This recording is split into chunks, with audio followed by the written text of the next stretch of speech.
जय एवरीवन, स्वागत है आपका वी नेशन ट्रिपल वन के एक नए एपिसोड में, जहां आपके लिए लेकर आते हैं इंडियन डिफेंस के प्रमुख अपडेट्स को। सबसे पहले तो चैनल को सब्सक्राइब करना मत भूलिएगा। आज की अपनी रिपोर्ट की हम शुरुआत करने वाले हैं हिंदुस्तान एरोनॉटिक्स लिमिटेड से।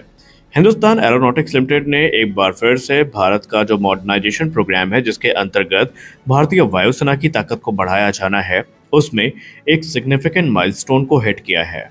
हिंदुस्तान एरोनॉटिक्स लिमिटेड को लेकर रिपोर्ट सामने आ रही है कि उन्होंने भारत की रुद्रम 3, जो कि एयर टू सरफेस मिसाइल होने वाली है, इसको modified Sukhoi 30 MKI fighter aircraft से ऑलरेडी टेस्ट कर लिया है।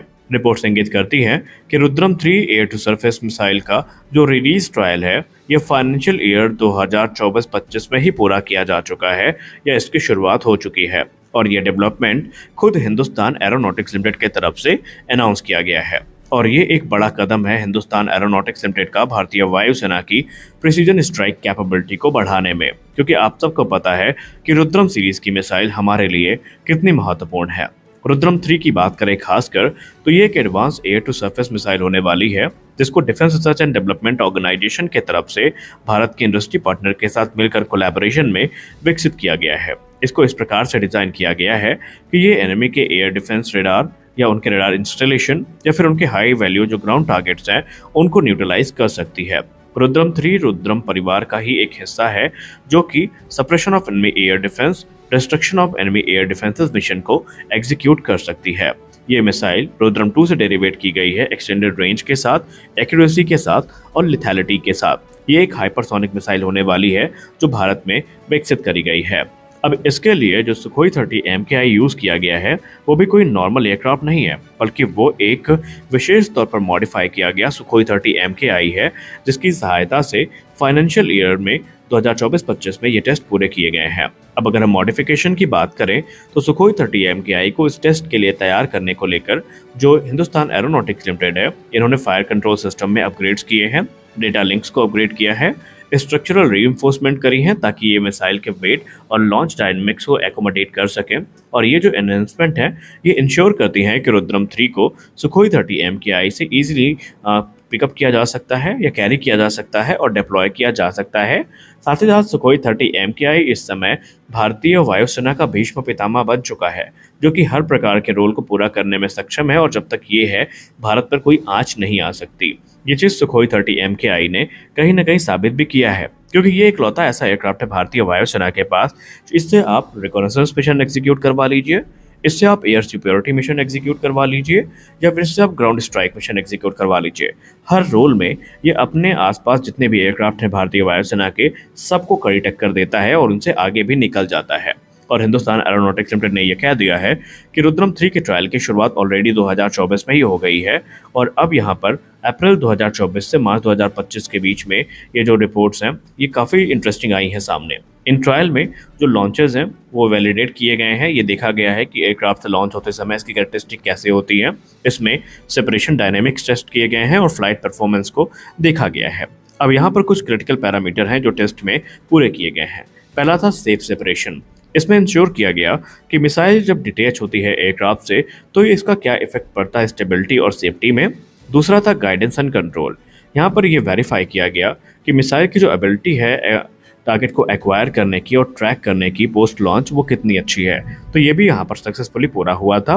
उसके बाद सिस्टम इंटीग्रेशन देखा गया, जहाँ पर ये कंफर्म किया गया कि सुखोई 30 MKI और मिसाइल के बीच में जो सीमलेस ऑपरेशन है वो बना रहे। इसमें सुखोई 30 MKI के एवियोनिक्स और जो ground based mission control system थे, उनको टेस्ट किया गया, और ये सारी चीज़ें रुद्रम 3 के साथ पूरी कर ली गई हैं। रक्षा विशेषज्ञ ये मानते हैं कि रुद्रम सीरीज भारत के लिए काफ़ी महत्वपूर्ण है, क्योंकि हमने ऑपरेशन सिंदूर में स्कैल्प को देखा, हमने ऑपरेशन सिंदूर में रैमपेज को देखा, हमने ऑपरेशन सिंदूर में ब्रह्मोस का कहर देखा। अब आप सोच के देखिए, अगर इनको रुद्रम का साथ मिल जाए तो फिर पाकिस्तान के एयर डिफेंसेस तो इनके सामने बौने साबित हो जाएंगे, क्योंकि पहली बात तो हाइपरसोनिक स्पीड, दूसरी बात एक्स्ट्रा लॉन्ग रेंज, ये सारी चीज़ें रुद्रम 3 को एक आदर्श मिसाइल बना देती हैं। रिपोर्ट्स तो दावा करती हैं कि पाकिस्तान के रडार सिस्टम जो ब्रह्मोस को देख नहीं पा रहे हैं, उनके लिए रुद्रम को डिटेक्ट कर पाना काफ़ी मुश्किल हो जाएगा, और ये भारतीय वायुसेना को एक एबिलिटी देगी जिसके अंतर्गत suppression of enemy air defence या फिर डेड मिशन जो है, ये एग्जीक्यूट किए जा सकते हैं। और ये सिर्फ पाकिस्तान के संदर्भ में महत्वपूर्ण नहीं है, बल्कि चाइना के संदर्भ में भी उतना ही महत्वपूर्ण है।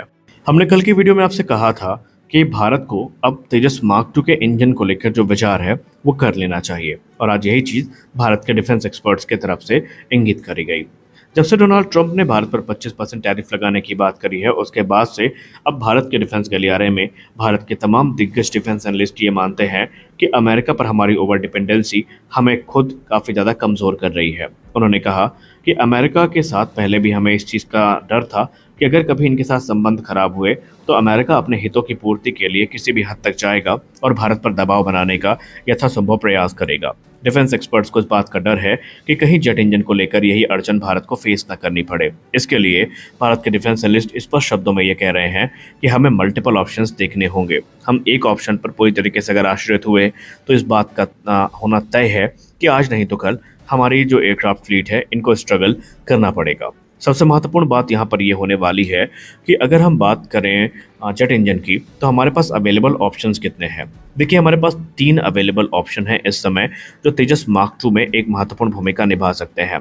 अब क्योंकि हमने यूके के साथ ट्रेड डील को फाइनलाइज किया है, तो एक्सपर्ट्स मानते हैं कि EJ-200 का रास्ता भारत के लिए और ज़्यादा आसान हो सकता है। हालांकि EJ-200 को तेजस मार्क 2 के लिए पर्याप्त थ्रस्ट जनरेट करने के लिए कुछ मॉडिफिकेशन से गुजरना पड़ेगा, लेकिन इसमें कोई एक्सटेंसिव मॉडिफिकेशंस नहीं करनी पड़ेंगी, और इसको रोल्स रॉयस की तरफ से बनाया जाता है।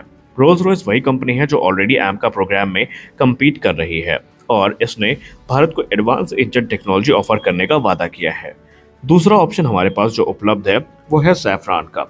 सैफरान की तरफ से पहली बात तो AMCA इंजन ऑफर किया गया है जो कि 120 किलोन्यूटन का होने वाला है, लेकिन इसके अतिरिक्त सैफरान की ही तरफ से M88-4 का जो अपग्रेडेड वेरिएंट है ये भी ऑफर किया गया है।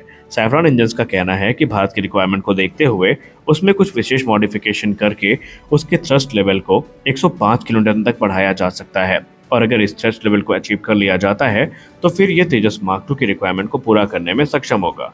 क्योंकि मौजूदा F414 इंजन जो तेजस मार्क 2 को पावर करता है वो 98 किलोन्यूटन का थ्रस्ट जनरेट करता है, तो वहीं M88-4 पर आधारित जो इंजन है ये तकरीबन 105 किलोन्यूटन का थ्रस्ट जनरेट करने में सक्षम होगा। लेकिन ये इंजन हमें तत्काल नहीं मिलेगा, इसके लिए हमें तकरीबन 2030 तक का वेट करना पड़ेगा। अब यहाँ पर आप लोग सोचेंगे कि कहीं ये बहुत देर तो नहीं हो जाएगी, क्या हम 2030 तक का वेट कर सकते हैं? तो आपको याद दिला दें कि तेजस मार्क 2 के टोटल 4 प्रोटोटाइप बनाए जाने हैं, जहाँ पर हमें जो प्रोटोटाइप टेस्टिंग फेज़ है वो 2028 तक तकरीबन देखने को मिलेगा, और 2028 के अंत तक या 29 की शुरुआत में ही जो प्रोडक्शन क्लियरेंस की टाइमलाइन है वो सामने आई है। अगर हम यहाँ पर आज भी युद्ध स्तर पर काम करते हैं तो ये चीज़ें पूरी की जा सकती हैं, लेकिन ये एक कॉम्प्लेक्स टेक्नोलॉजी है, कॉम्प्लेक्स वर्क है, तो उसमें एग्जैक्ट टाइमलाइन को प्रॉमिस कर पाना थोड़ा मुश्किल है। अब तीसरे ऑप्शन की बात करें तो तीसरा ऑप्शन थोड़ा ओवर पावर्ड रहेगा, लेकिन ऑप्शन तो है, और वो है इसके लिए प्रोडक्ट 177S, जो कि यूनाइटेड इंजन कॉर्पोरेशन की तरफ से भारत को ऑफर किया गया है सुपर सुखोई के अंतर्गत। और उन्होंने कई बार ये कहा है कि ये सुपर सुखोई ही नहीं बल्कि AMCA और तेजस मार्क 2 को भी पावर कर सकता है। ये इंजन 142 किलोन्यूटन का थ्रस्ट जनरेट करने में सक्षम है, जो कि तेजस के लिए तो बहुत ज़्यादा है।